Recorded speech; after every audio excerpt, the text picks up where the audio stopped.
প্রতি বছর সারা বিশ্ব থেকে মিলিয়ন মিলিয়ন মুসলিম বিলিয়ন বিলিয়ন ডলার খরচ করে মক্কায় গিয়ে কাবা ঘরের চারিপাশে ঘুরতে থাকে। কেন মুসলিমরা কাবা ঘরের চারিপাশে এভাবে ঘুরতে থাকে? রাসূলুল্লাহ সাল্লাল্লাহু আলাইহি ওয়াসাল্লাম এক রাতে স্টার্স, প্ল্যানেট, গ্যালাক্সি এগুলো সব কিছুকে অতিক্রম করে জমিন থেকে আসমানের দিকে গিয়েছিলেন।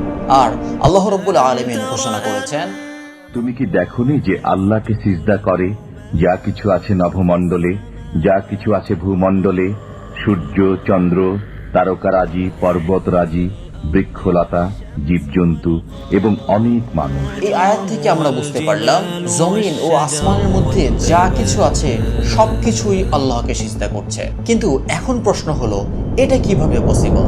কারণ আমরা মানুষরা তো সিজদা করি এভাবে মাটিতে কপাল ঠেকিয়ে। কেউ কি কখনো এসব প্ল্যানেটস বা স্টার্সকে আমাদের মতো সিজদা করতে দেখেছে? অথচ আল্লাহ রাব্বুল আলামিন পবিত্র কোরআন মাজিদে বারবার বলছেন,